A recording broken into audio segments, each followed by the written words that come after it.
Okay, guys, today is not the last class of consequences. Okay, पिछली class को revise कर लें. Turks ने भी ट्रीटी ऑफ वर्सपेला की, ट्रीटी ऑफ वर्सलीज का क्या किया? खिलाफत की. They went against it. ठीक है. जर्मन्स भी जो है वो इनके खिलाफ क्या हो गए? वो भी इस ट्रीटी ऑफ वर्सली के खिलाफ हो गए. क्यों? मुस्तफ़ा कमाल अतातुर्क, जिन्होंने रिजेक्ट किया था ट्रीटी ऑफ वर्सलीज को, और जो सुमेरा इलाका था और दूसरे टेरिटरीज थे जो चीने गए थे, वो वापस उन्होंने ओटोमन एम्पायर में वापस लाए उस ट्रीटी के जरिए, जिसको हम कहते हैं ट्रीटी ऑफ लोसेन. ठीक है. ये तो हमने पिछले, और साथ में अरब्स जो हैं वर्ल्ड वॉर वन में, अरब्स जो थे वो किसके खिलाफ थे? वो थे सेंट्रल पावर्स के खिलाफ, यानी ओटोमन एम्पायर के खिलाफ थे. और ये ब्रिटेन ने जो है उनको मतलब क्या किया था? खिलाफ किया था. ठीक है. किसके खिलाफ किया था? किसके अगेंस्ट किए थे? ओटोमन एम्पायर के खिलाफ. ठीक है. अभी आते हैं इंडियंस मुस्लिम पर क्या असरात होते. ऐसे ही वो तो कल हमने खिलाफत मोमेंट में भी किया, यहाँ पर तो 3-4 पॉइंट लिखते बस खत्म कर दे. खिलाफत मोमेंट में हमने उस पर डिटेल से बात की है, लेकिन यहाँ पर ये टॉपिक है. ठीक है. मैं एक मेन टॉपिक फिर उसके पॉइंट सही है. Consequences of world war one on the Indians, ना सिर्फ इंडियन मुसलमानों पर बल्कि हिंदूस पर बहुत. Okay, just I will write it here Indians, कि ये जो ट्रीटी ऑफ वर्सलीज मतलब हो गई, तो इंडियंस पर इसकी क्या असरात थी. उस वक्त इंडियंस जो थे, इंडिया यानी सब कॉन्टिनेंट जो था वो किसकी कॉलोनी थी? वो थी ब्रिटिश की कॉलोनी. ये तो आपको याद है ईस्ट इंडिया कंपनी की, अगर आपकी स्टोरी याद है आपको. See, so now here is a point. एक और चीज here is important.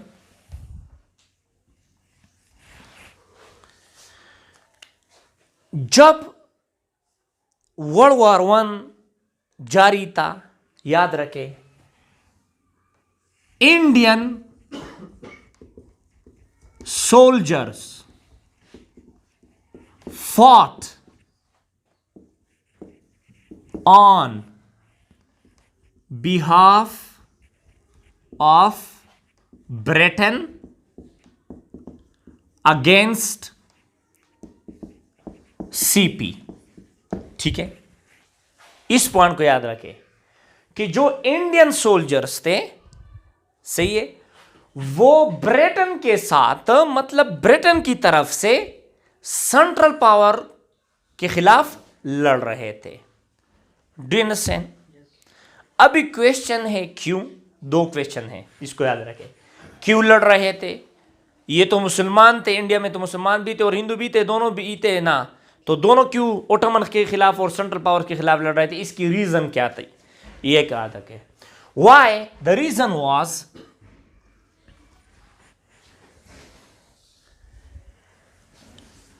Britain gave promise.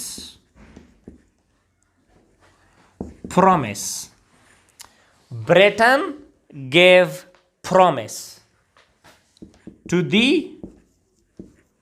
Indian, ठीक है, of self autonomy और सेल्फ डिटर्मिनेशन. ब्रिटेन जो है उन्होंने इंडियंस को कहा था कि भाई अगर आप इस जंग में हमारे साथ होंगे तो उस जंग के बाद हम आपको क्या देंगे? आज़ादी देंगे. आप सेल्फ ऑटोनॉमी होगी आपकी, आप खुद फैसले कर सके हो. सही है, आप खुद फैसले कर सकते हो इस इलाके का. ठीक है. इसकी पॉलिटिक्स का, इसकी इकोनॉमी का, इसका जो भी चीजें हैं. ठीक है. सो बट क्या हो गया आफ्टर WW1 यानी वर्ल्ड वॉर वन के बाद, Indians were not given autonomy. Indians को ऑटोनॉमी नहीं दिया गया था. भाई इंडियंस को ऑटोनॉमी नहीं दिया गया था. They were not given the autonomy. तो जब ऑटोनॉमी नहीं दिया गया तो फिर क्या हो गया, हिंदूज और मुसलमान दोनों, हिंदूज प्लस मुस्लिम, जो दोनों इंडियंस थे ना, मुस्लिम, याद रखें मुस्लिम ने पहले से ही खिलाफत मूवमेंट शुरू की थी, खिलाफत मूवमेंट शुरू की थी। और हिंदूज ने, खासकर गांधी ने कौन सी मूवमेंट शुरू की, नन कोऑपरेशन मूवमेंट, ठीक है, नन कोऑपरेशन मूवमेंट। और इसमें उन्होंने किसको साथ में लिया, मुसलमानों को भी साथ में लिया, और इससे एक मास मूवमेंट पैदा हो गई। क्या हो गई, एक बड़ी मास मूवमेंट पैदा हो गई, इसे ये मास मूवमेंट, ठीक है। तो ये जो खिलाफत मूवमेंट था वो क्यों शुरू होती है, पिछली वीडियो में हमने इस पर बात की थी, क्योंकि जो ओटोमन एम्पायर था, यहां पर मुसलमानों की अकीदा उनके साथ बहुत ज्यादा थी, वो बहुत ज्यादा अकीदतमंद थे, किसके ओटोमन एम्पायर को साथ वो बहुत ज्यादा मोहब्बत रखते थे, क्योंकि जो अब्दुल हमीद II था और साथ में जो ओटोमन एम्पायर का मतलब रूलर था वो था उनका खलीफा वक्त, सही है। तो लिहाजा वो उनको फॉलो करता। जब ट्रीटी ऑफ वर्सली हो गई तो ये उन्होंने क्या किया, ओटोमन एम्पायर को डिसॉल्व किया। तो इसी वजह से जो इंडियन मुस्लिम्स थे वो गुस्सा थे, किसके खिलाफ गुस्सा थे, ब्रिटिशर के खिलाफ, क्योंकि उनको पहले प्रॉमिस दिया गया था कि आप इस जंग में लड़े और ना हम ओटोमन एम्पायर को कुछ कहेंगे। याद रखें कि जब जो सोल्जर्स लड़ रहे थे उनको ये दिया था सेल्फ ऑटोनॉमी। दूसरा, यहां पर तो मुसलमान भी थे, तो मुसलमानों को क्या किया था कि जो ओटोमन एम्पायर है, इस पॉइंट को याद रखें, उनके साथ हम लीनियंट ट्रीटी करेंगे। क्या करेंगे, हमारी ट्रीटी जो होगी वो लीनियंट होगी, वो नरम होगी। किसको नरम होगी, ओटोमन एम्पायर को। बाद में इसी तरह नहीं हुआ, उन्होंने ओटोमन एम्पायर को उनकी टेरिटरीज, उनकी कॉलोनीज जो है वो उन्होंने छीन ली। किसने छीन ली, एलाइड पावर ने छीन ली, जो ब्रिटेन उसका लीडर था, ठीक है। तो यहां पर तो ये चल रहा था। दूसरी वजह क्या थी, इस जो यहां पर खिलाफत मूवमेंट हो गए, नन कोऑपरेशन, ये तो वजह ये थी कि ब्रिटिशर्स ने यानी ब्रिटेन ने उनके साथ पहले वादा किया था कि इंडियन सोल्जर्स अगर हमारे साथ लड़ेंगे इस जंग में तो उनको हम सेल्फ ऑटोनॉमी देंगे। साथ में यहां पर तो मुसलमान भी थे, मुसलमानों को यह कह दिया था कि ओटोमन एम्पायर के साथ हम नरमी से जो है मुआहदा करेंगे, यानी नरम मुआहदा करेंगे, कि हल्की मुआहदा रखेंगे, उसके साथ सख्ती नहीं करेंगे, उसको डिसॉल्व नहीं करेंगे, उनकी टेरिटरीज को नहीं लेंगे। लेकिन बाद में ये सब कुछ हो गया, जो उन्होंने कहा था वो नहीं हुआ। जो चीजें उनके टेरिटरीज भी उनसे ले गए, ओटोमन एम्पायर को गिरा दिया। और साथ में खलीफा पर क्या लगाया गया था, पाबंदी लगाई थी कि कोई खलीफा मुसलमानों की नहीं होगा। Do you understand? So this was the reason. Now here was other reason which was called a colonial operations. यार ये colonial operations भी यहाँ पर जारी थे। जब भी कभी कहाँ पर भी मोमेंट्स होते थे या जलसे होते थे, प्रोटेस्ट होते थे, तो अंग्रेज लोग जो थे वो अक्सर उन पर ऑपरेशन करते थे, गोलियां चलाते थे, ठीक है। उसमें फेमस जो है वो है जेलीवाला बाग मैसेकर जो है वो बहुत ज़्यादा मशहूर है। इसी तरह रेड वॉट मैसेकर बहुत ज़्यादा मशहूर है। वहाँ पर बेगुनाह जलूस के लोगों यानी प्रोटेस्टर्स पर उन्होंने गोली चलाए थे। तो ये थे कॉलोनियल ऑपरेशंस उनके, ठीक है। और मैंने वो खिलाफत मूवमेंट के दौरान मैंने बात की थी कि गांधी क्यों इसमें शिरकत उसने की खिलाफत मूवमेंट में, मतलब नन कोऑपरेशन मूवमेंट में गांधी जो है खिलाफत मूवमेंट के साथ क्यों हो गया, सही है। तो वो तो हमने पिछली बात की, उसकी वजह क्या थी, वो मैसेकर था, ठीक है। ये जो इंडियन वो कह रहे थे, अंग्रेजों को कह रहे थे कि हम आपको इंडिपेंडेंस देंगे, तो ये इस कॉलोनी की वजह से उसको इसके कैद में थे या उसकी ये असल में यहाँ ये कॉलोनी थी ना, सब चीजें तो ब्रिटिशर्स कर रहे थे, यहाँ पर गवर्नमेंट तो ब्रिटिश चला रही था। तो ये कॉलोनी थी, तो वो इनके गुलाम, उनके स्लेव्स थे। इंडियंस जो थे वो स्लेव्स थे। किसके स्लेव थे, ब्रिटेन के स्लेव थे। तो लिहाजा उन्होंने कहा अगर आप हमारे साथ लड़ेंगे इस जंग में तो बाद में हम आपको सेल्फ ऑटोनॉमी देंगे, आप यहाँ पर अपनी हुकूमत बना सकोगे। हाँ, इसी तरह हुआ। फिर बाद में कब, जब सेकंड वर्ल्ड वॉर 1 हो गया, सेकंड वर्ल्ड वॉर हो गया, यानी सेकंड वर्ल्ड वॉर जब हो गया तो फिर दोबारा जब उन्होंने कहा कि हम आपको सेल्फ ऑटोनॉमी देंगे, सेल्फ डिटरमिनेशन, सब चीज़ें देंगे, तो फिर वो हो गया, कुछ हद तक हो गया, क्योंकि इसलिए तो वो आज़ाद हो गए बाद में। लेकिन उसकी ये वजह नहीं थी, वो तो हिटलर ने उनकी मतलब गर्दन तोड़ दी थी वहाँ पर, उनकी इकानमी को तो वो डी एस्केलेशन कर रहे थे। डी एस्केलेशन मतलब डीकॉलोनाइजेशन की तरफ फिर चला। सही हो तो बाद में करेंगे। Do you understand? So do you have any question here in this point?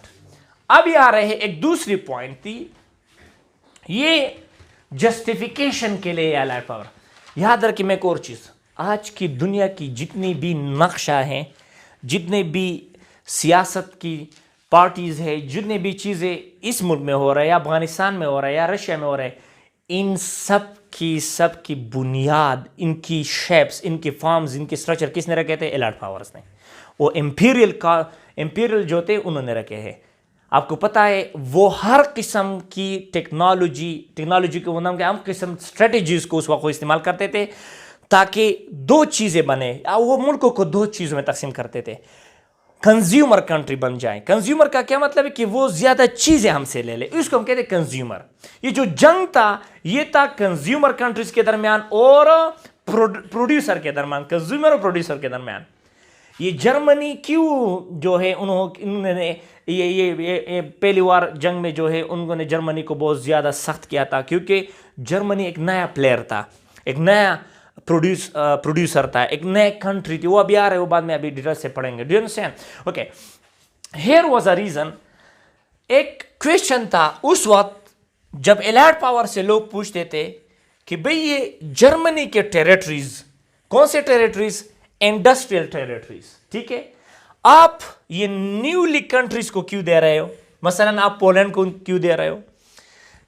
Czechoslovakia को क्यों दे रहे हो? ये तो नाइंसाफी नहीं है।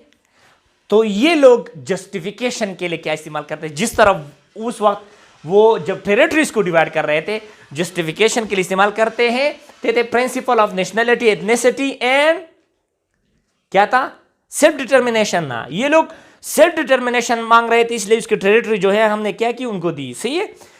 तो दूसरा जो सबसे बड़ी जस्टिफिकेशन थी वो अपने आर्गुमेंट्स में इस्तेमाल करते थे, वो था इकोनॉमिक वायबिलिटी। इस पॉइंट को याद रखिए, ये दूसरा टाइटल है, economic viability. Economic viability means what actually?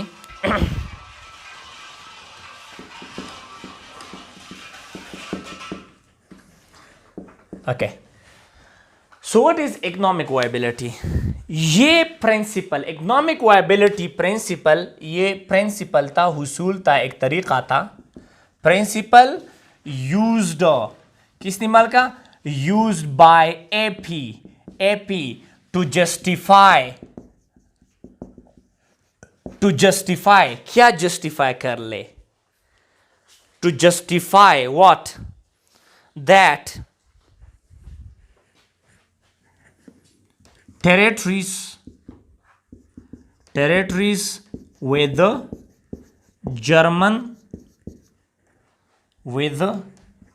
German population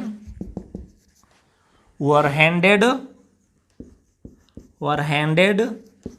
over to the newly created states.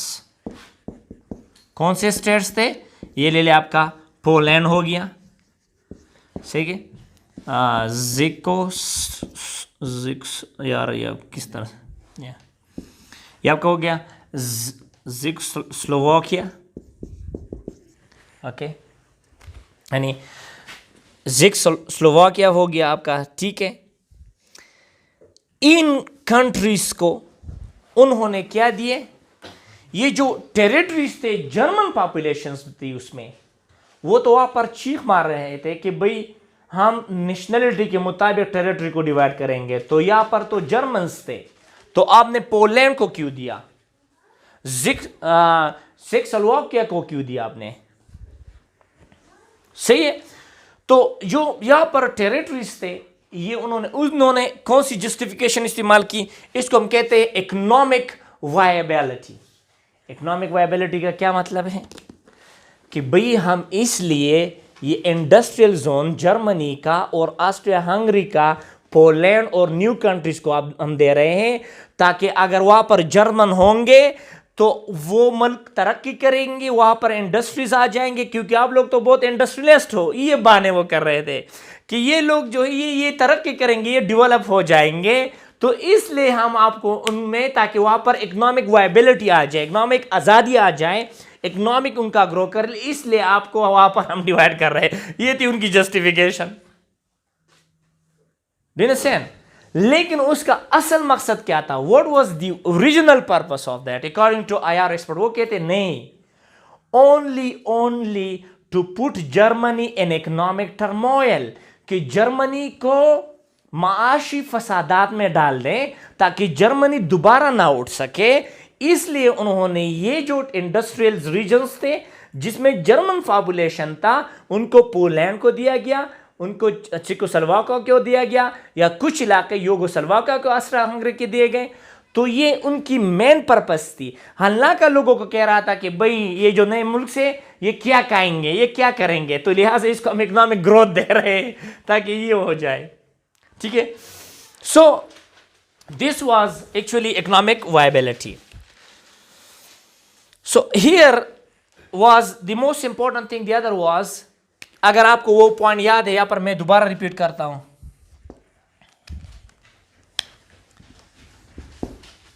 Austria Hungary and Germany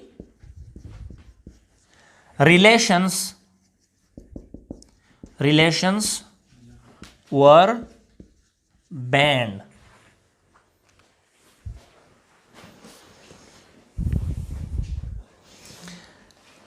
Austria Hungary और जर्मनी के लिए रिलेशंस क्या हो गए? उन्होंने ये बैन किए थे ना कि भाई आप ना ट्रीटीज करेंगे, ना कोई इंडस्ट्रियल मुआहदे करेंगे। हालांकि इनकी कुछ रिलेशन था, सकाफत भी एक थी, जेनेटिक्स भी एक थी, एंसेस्टर्स भी एक थे, तो फिर भी उनको ये बैन कर रहे थे। इसकी ओरिजिनल पर्पस क्या है? दोबारा to put only Germany in economic turmoil, क्योंकि अगर ऑस्ट्रिया हंगरी के साथ इनकी ताल्लुक होगी तो दोबारा ये इंडस्ट्रियल कंट्री बनेंगे, एक दूसरे की हेल्प करेंगे, तो लिहाजा इनको हेल्प से निकालेंगे, यानी जर्मनी को हेल्पलेस बनाना है।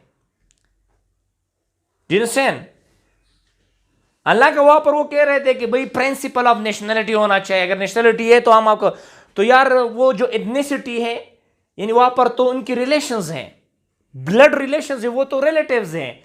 हंगेरियंस, ऑस्ट्रियंस और जर्मन्स ये जो है ये रिलेशंस रखते हैं, ब्लड रिलेशन रखते हैं, ये इंसेस्टर जो इनके कॉमन है, तो आप इसको क्यों डिवाइड करते हैं? ऊपर तो आप कह रहे हैं कि नेशनलिटी एक जैसे होना चाहिए, तो ये हो गया था। ये उनकी ओरिजिनल पर्पस क्या थी? Only to make Germany helpless, कि जर्मनी हेल्पलेस हो जाए और दूसरे ममालिक से मतलब वो मदद ना ले, और बाद में क्या हो जाए, बाद में दोबारा वो इंडस्ट्रियलिस्ट बन जाए और हमारे लिए फिर खतरा बने।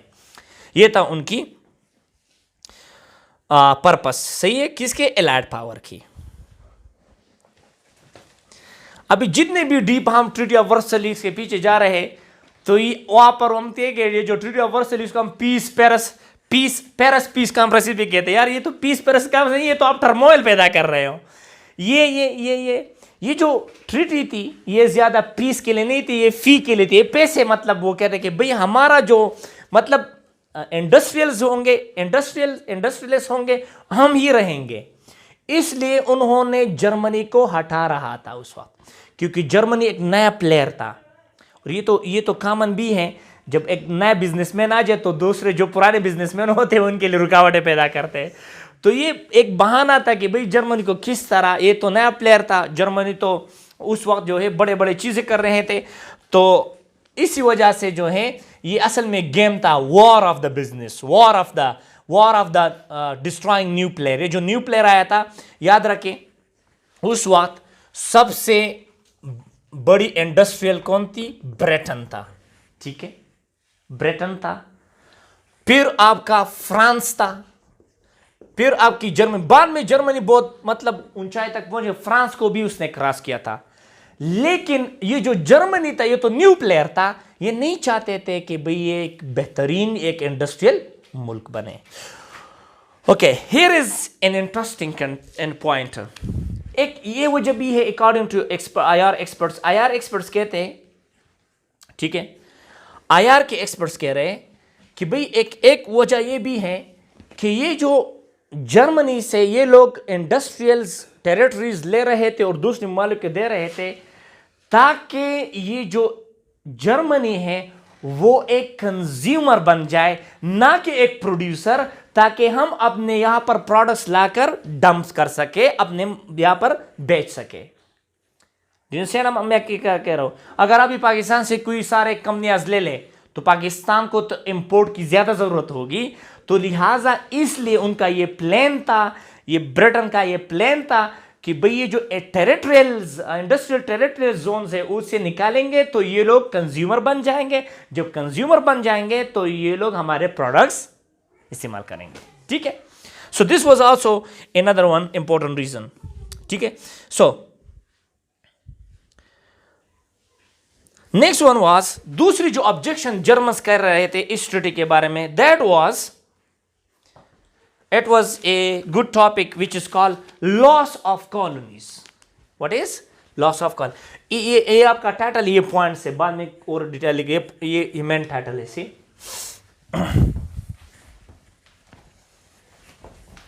अभी दूसरा ऑब्जेक्शन, अभी दूसरा पॉइंट आ रहा है, ये आपका लॉस ऑफ टेरिटरीज।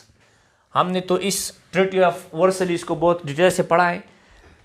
तो लॉस ऑफ colonies,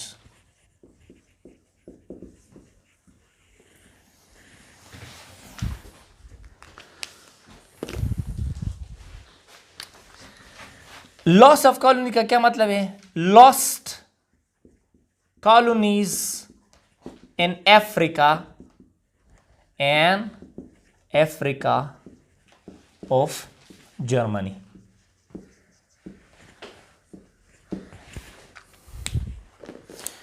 ये जो जर्मन्स थे ये रिजेक्ट कर रहे थे ट्रीटी ऑफ वर्सलिस को। एक वजह क्या थी? Loss of colonies. वो कह रहे थे कि भाई जंग में तो सब इक्वल हिस्सा रखते थे, तो हमारे कॉलोनी क्यों चले गए, हमारे कॉलोनी क्यों खत्म हो गए।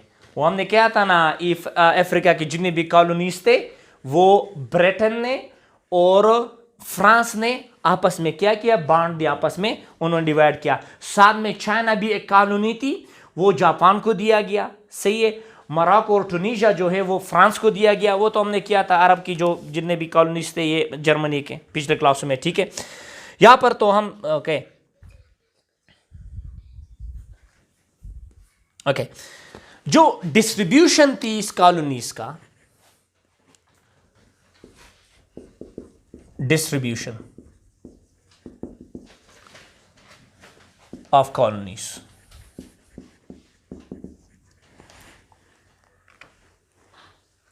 जब जर्मनी ने वर्ल्ड वॉर 1 में मतलब वो हारा, ठीक है, तो ये लोग उनकी कॉलोनीज को लेकर वो कह रहे कि भाई हम दोबारा इसको डिस्ट्रीब्यूट करते हैं। किसकी कॉलोनीज? जर्मनी के कॉलोनीज को वो दोबारा डिस्ट्रीब्यूट कर रहे थे।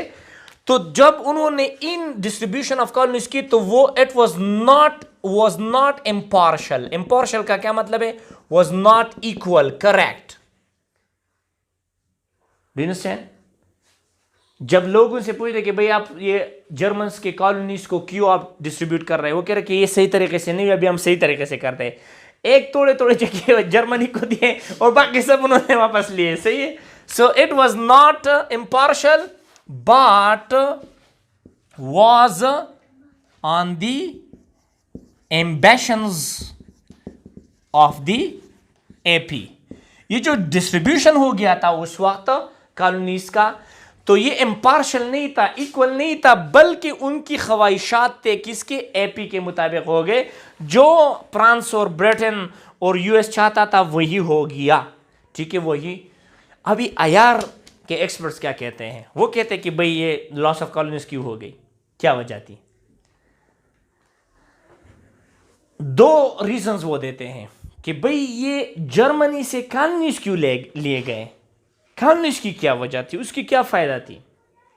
नंबर 1, ये जो वार था ये भी था इंपेरियलिस्टिक के लिए, इंपेरियलिज्म के लिए, कॉलोनियलिज्म के लिए ये वार था, क्योंकि जो ताकतवर थे वो चाहते थे कि मेरे ज्यादा कॉलोनी हो जाए, तो लिहाजा इसलिए जर्मनी से कॉलोनी उसने लिए और किसको दिए, ब्रिटेन को दिए, लोन ने, लीग ऑफ नेशन ने कॉलोनी लिए, ब्रिटेन को दिए और फ्रांस को दिए। तो लिहाजा ये कॉलोनियलिज्म के लिए, एक्सपेंशन ऑफ द कॉलोनीज के लिए भी ये जंग था, ये आईआर के एक्सप्लोर करते हैं। दूसरे रिसोर्सेज के लिए भी जंग था, ये अफ्रीका में रिसोर्सेज ज्यादा थे, रॉ मटेरियल ज्यादा थी, this was a war for the raw materials, यानी जिन पर जर्मनी का कब्जा था। जब जर्मनी हारा तो जर्मनी से वो चीजें ले गए और अपने रिसोर्सेज वो इंप्रूव करते रहे, ठीक है। So it was not just a war for militarism, ठीक है। So this was an interesting thing, okay. Now here Germans एक और पॉइंट भी ला रहे थे, वो था लोन के ऊपर, लीग ऑफ नेशन के। भाई अगर लीग ऑफ नेशन तमाम ममालिक के लिए बना है, so yes, if League of Nations is made for all the members, for all the countries, why it handed over the colonies to, why it handed over the colonies to AP only? League of Nations पर objection था Germans का कि भाई अगर league of nation equal rights देते हैं, क्योंकि ये तो एक इंटरनेशनल कम्युनिटी है, तो भाई उन्होंने कॉलोनीज, चलो जर्मनी हमसे लिए, ठीक है कोई बात नहीं, तो उन्होंने किसी और मुल्क को क्यों नहीं दिए? क्यों उन्होंने सिर्फ अलाइड पावर्स को ये दिए? ओटोमन एम्पायर को देना चाहिए था, रशिया को देना चाहिए था, उनको भी नहीं दिए। तो लिहाजा तो लीग ऑफ नेशन फिर किस चीज के लिए बनाए, ठीक है। दूसरा, here is an interesting thing, okay, here is an interesting, that was कि जो लीग ऑफ नेशन है, लीग ऑफ नेशन, उन्होंने क्या बनाया था? एक मैंडेट सिस्टम बनाया था।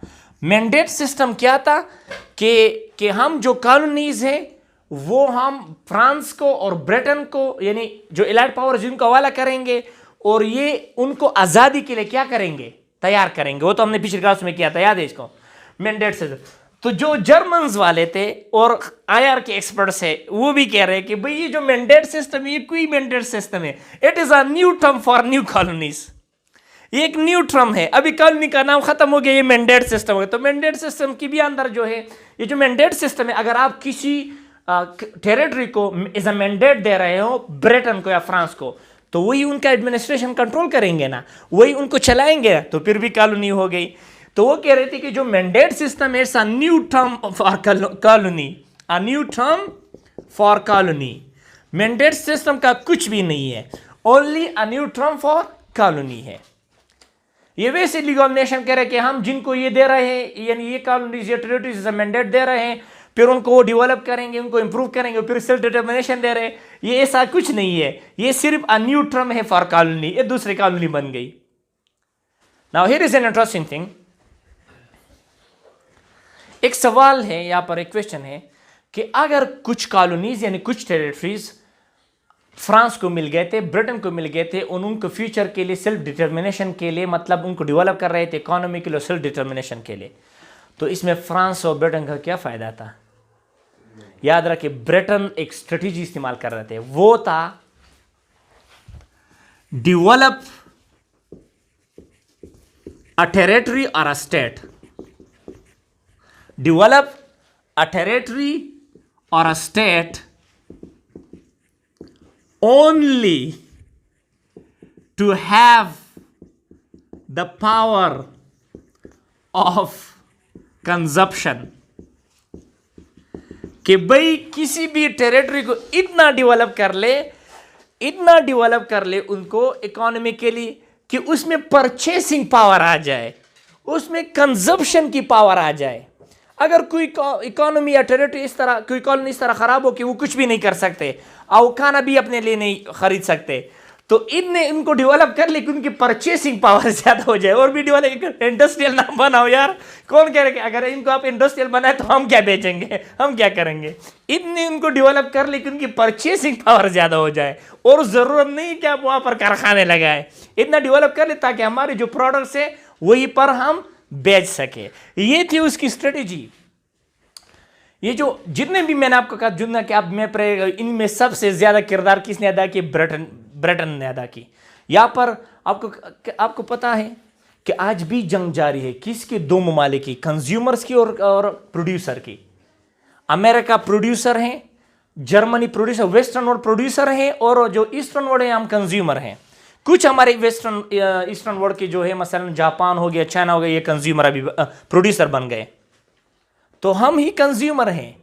याद रखें, आपको पता है politics plays most important role in the economic growth of a country, ठीक है।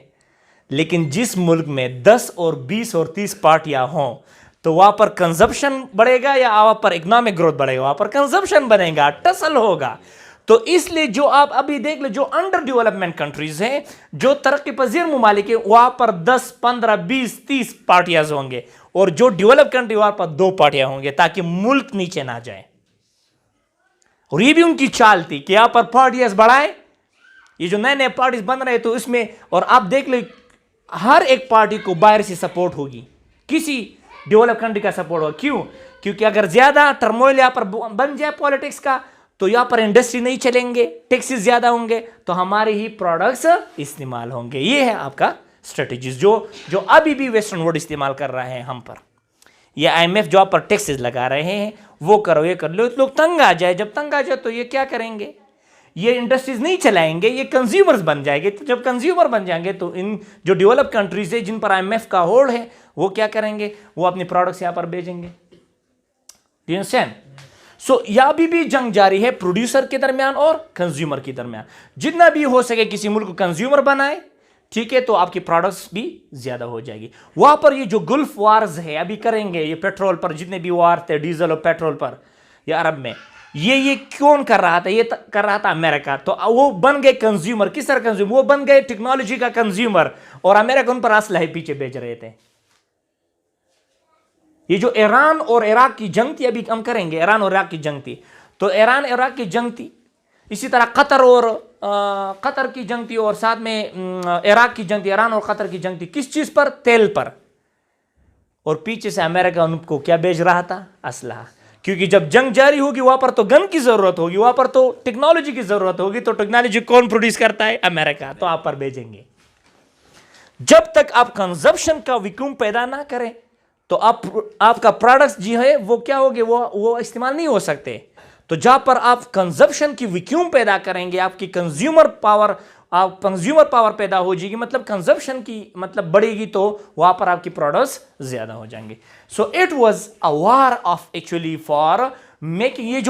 ये लोग मैंडेट सिस्टम कर रहे थे, तो मैंडेट सिस्टम उनकी दादी की शादी नहीं थी कि ये इसलिए कर रहे थे, वही देखिए भाई इनने इनको डेवलप कर लो कि इनकी परचेसिंग पावर बढ़ जाए और हमसे प्रोडक्ट्स ले ले, सिंपल।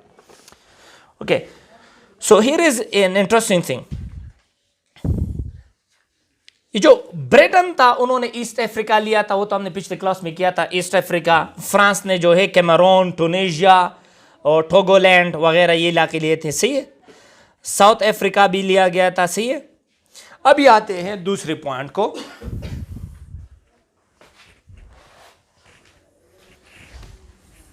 ओके, तीसरे पॉइंट को भी आते हैं, वॉर गिल्ट। इसको फिर खत्म करते हैं, ठीक है।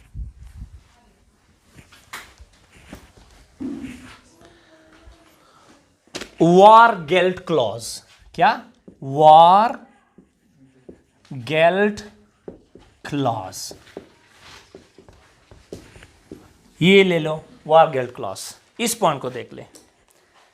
वॉर गिल्ट क्लॉज का क्या मतलब है?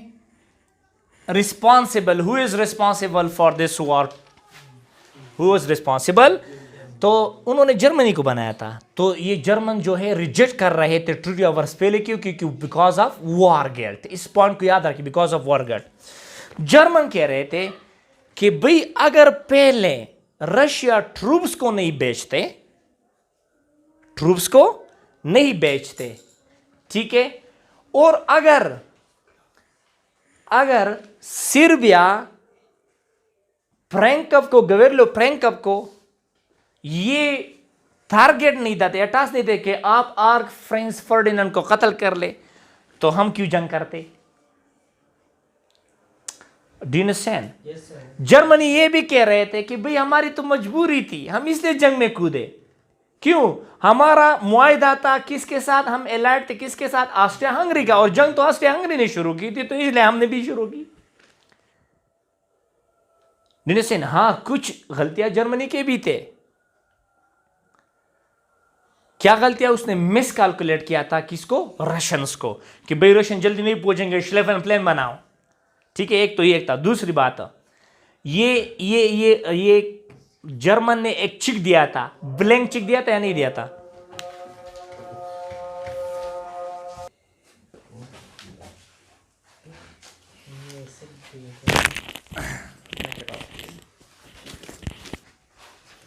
ये टॉपिक कितना टाइम नहीं लेता, 2 घंटे लेते सिर्फ। ओके। वारगेट क्लास। वारगेट क्लास का क्या मतलब है? वो कह रहे थे जर्मन्स कि भाई शुरू तो रशिया ने की थी, कि जो रशिया था उन्होंने अपने फोर्स को क्यों भेजा यहाँ पर। और ये भी कहते थे जर्मन्स कि जो वार थी ये लोकलाइज सतह पर हो सकती थी, लोकल सतह पर, तो ये ब्रिटेन क्यों कूद पड़ा इसमें? और ब्रिटेन की रीजन क्या थी कि कूद पड़ा इसमें? ये तो लोकल लेवल पर भी हो सकता, मतलब बॉर्डर के दरमियान उस साइड पर जर्मनी के साथ जो है वेस्टर्न बॉर्डर, और फ्रांस का जो बॉर्डर है ये तो वेस्टर्न बॉर्डर आता है ना, तो वेस्टर्न बॉर्डर पर ही होता, तो रशिया क्यों आता साथ में? ब्रिटेन इस वार में वो शामिल होगा? क्यों शामिल होगा? सिर्फ बेल्जियम के लिए, अपने ट्रेड के मफादात के लिए? वो तो ये कह रहा था ना। तो लिहाजा फिर अगर ये शामिल, we all are responsible, German कहते हैं कि we all are responsible, then why did what guilt clause was imposed by Germany and its allies, Germany's and its allies। allies का मतलब जो इसके फ्रेंड्स थे इसी जंग में, allies कौन कौन से थे? ऑटोमन एम्पायर, ऑस्ट्रिया हंगरी, ठीक है। तो इन पर ये आप लोगों ने क्यों, आपने लोगों ने तो भी जंग शुरू किया था सर्बिया को, क्यों सर्बिया ने जो है सर्बिया का जो गवेर्लो फ्रैंकप था, जो असैसन था, जो ब्लैक हैंड से ताल्लुक रखता था, उन्होंने क्यों और फ्रांस फर्डिनेंड को कत्ल किया था?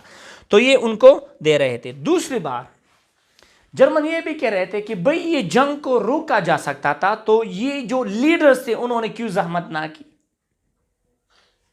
ये कैसर ने, विलियम कैसर ने, यहां पर कैसर ने, ठीक है, और जार ने, इन सब ने यहां पर, जॉर्ज ने, इन सब ने क्यों मतलब जहमत ना की कि इनको रोका जा सकता था? क्यों नहीं रोका? तो अब हम सब रिस्पॉन्सिबल हैं, ठीक है। अब ये आईआर कहते हैं कि ये जंग क्यों नहीं रोका? आईआर के एक्सपर्ट क्या कहते हैं? Because war was romanticized by the Europeans कहते थे, वो तो जब ट्रीटी ऑफ वेस्टफेलिया हो गई थी उसके बाद तो 50 साल हो गए थे ना, आपको याद है, उससे पहले तो 70 साल वॉर थी और 40 साल, ठीक है।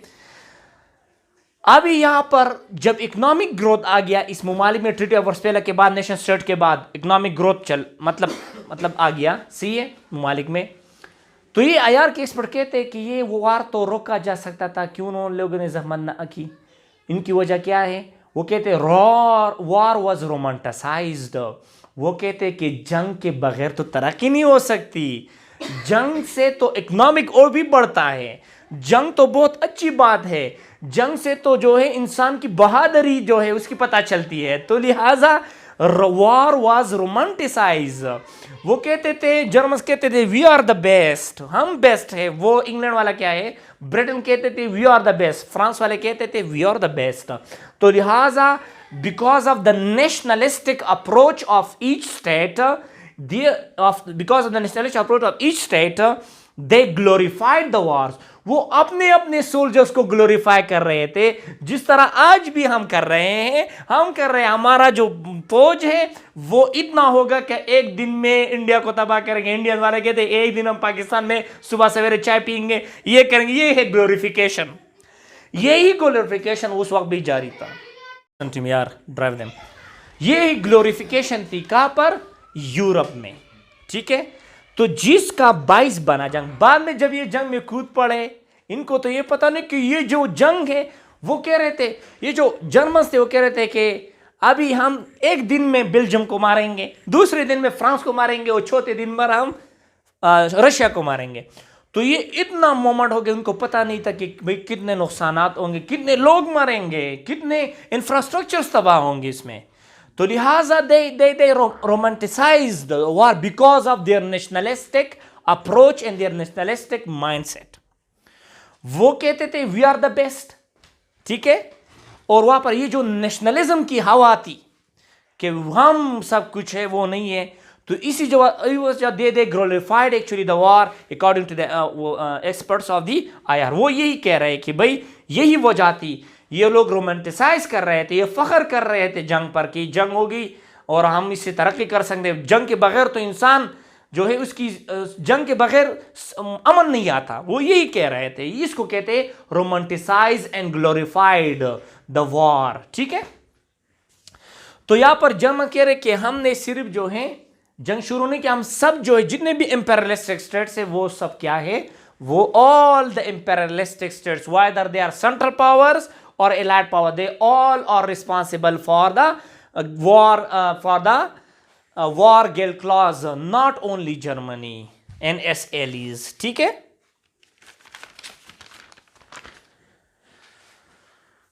इसी वजह से एक और चीज, severe humiliation for Germany। जब याद रखे, जब जर्मनी पर यह दाग लगाया गया कि वर्ल्ड वॉर 1 आपने शुरू की थी, यानी ये जो जंग थी आपने शुरू की थी, तो ये था उनके लिए सख्त ह्यूमिलेशन, मतलब सख्त बेइज्जती थी उनकी। और हत्ता ये लोग भी सवेर ह्यूमिलेशन करते थे। मैंने आपको कहा था जब ट्रीटी ऑफ वर्सलीज, जब वर्सलीज में उनसे दस्तखत लिया जा रहा था तो बाज लोग उनको अंडों और टमाटरों पर मार रहे थे। ठीक है, और इनकी जो एक तरफ से जो मेन हाल था गेट का, वहां से एलाइड पावर आ रहे थे और इनको छोटे दरवाजों पर रुखसत करते थे। किसको? जर्मनी के गवर्नमेंट की रिप्रेजेंटेटिव्स को। तो लिहाजा ये था ह्यूमिलेटेड, और वो जो एलाइड पावर्स के लोग थे वो ह्यूमिलेटेड टर्म्स इनके लिए इस्तेमाल करते थे। किसके लिए? जर्मन्स के लिए।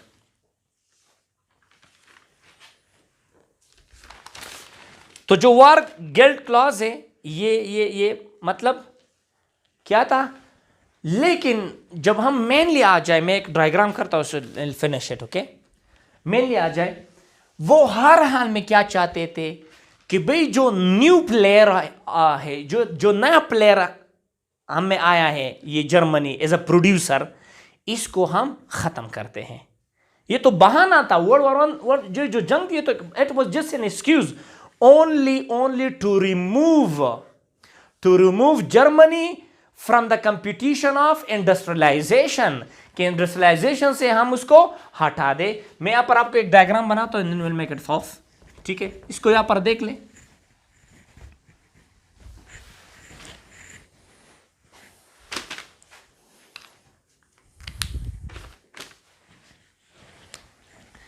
ये हो गया आपका इंडिया सब कॉन्टिनेंट, उसका वक्त से मैं पर सादा इंडिया लिखता हूं। ठीक है, ये आपका हो गया अमेरिका, आपका हो गया US। ठीक है, ये आपका हो गया OE, ओटोमन एम्पायर। सही, ये आपका हो गया जर्मनी, ये आपका हो गया अफ्रीका। सही, ठीक है, और ये आपका हो गया ब्रिटेन। ठीक है, और ये आपका हो गया फ्रांस।